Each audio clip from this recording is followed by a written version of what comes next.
नमस्कार. कथाकथन 30.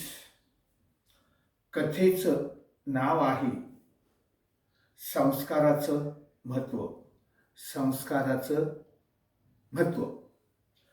दक्षिण भारतातील विरक्त ज्ञानी संत तिरुवल्लुवर हे समाजाला प्रबोधन देत असत, उपदेश करीत असत.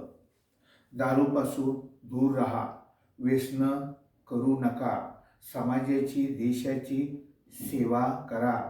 जे काय रंजलेले गांजलेले लोक आहेत त्यांची सेवा करा. जे का रंजले गांजले त्याशी म्हणे आपुले.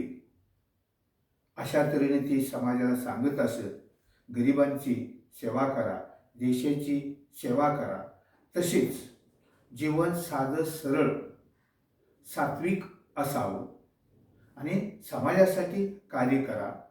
व्यसन कोणतीच करू नका असं ते उपदेश करीत असत. एकदा अनेक लोक सल्ला विचारण्यासाठी किंवा अडचणीवर मात कशी करायची याच्यासाठी लोक त्यांच्याकडे यायचे, सल्ला घेण्यासाठी यायचे. आणि एक दिवस एक धनवान मनुष्य, एक धनवान व्यक्ती त्यांच्याकडे येते आणि म्हणते, मी आयुष्यभर पैशाच्या पाठीमागे लागलो, भरपूर पैसा कमवलेला आहे आणि त्या पैशाचा उपयोग मी समाजासाठीही केला नाही. माझं संपूर्ण आयुष्य पैसा कमवण्यात आणि कंजूसपणातच गेलं. परंतु आता माझा एक प्रॉब्लेम आहे की माझा एकुलता एक मुलगा आहे आणि तो व्यसनी बनलेला आहे आणि दारू पित आहे आणि दारूसाठी मी कमवलेली संपत्ती खर्च करत आहे. मी कमवलेला पैसा खर्च करत आहे. मी काय करू? आणि मग ते संत म्हणाले, जे ज्ञानी संत, विरक्त संत तिरुवल्लुवर म्हणाले की तुम्ही आयुष्यभर कंजूसपणात घालवलं, संपत्ती कमवली, मात्र तुम्ही तुमच्या आयुष्यात तुमच्या मुलाला संस्कार दिलेले नाही.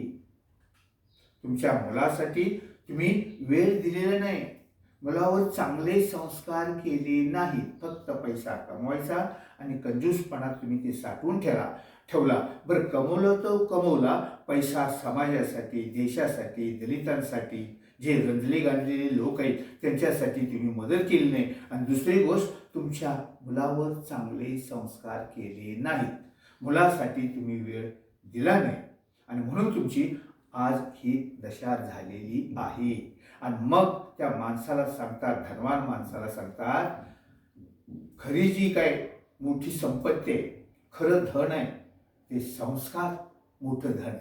संस्कार हे मोठं धन आहे असं त्या माणसाला सांगतात. आणि आज तुमची जी दशा झाली ती जर तुमच्या मुलावर तुम्ही चांगले संस्कार केले असते तर ही आजची परिस्थिती आली नसती. आणि दुसरी गोष्ट, संपत्ती कमवलेली ते जनतेसाठी, दलितांसाठी, हरिजनांसाठी, रंजल्या गांजल्या लोकांसाठी वापरली असते तर ही पाळी आली नसती, ही तुमच्या अवस्था झाली नसती. या कथेतून मित्रांनो काय शिकायचं आहे तर सर्वात मोठं धन संस्कार आहे. आणि म्हणून पैसा कमवा, पण आपल्या कुटुंबासाठी, आपल्या मुलामुलींसाठी वेळ द्या, त्यांना चांगले संस्कार करा. संस्कार हेच मोठे धन आहे, लक्षात ठेवा. धन्यवाद.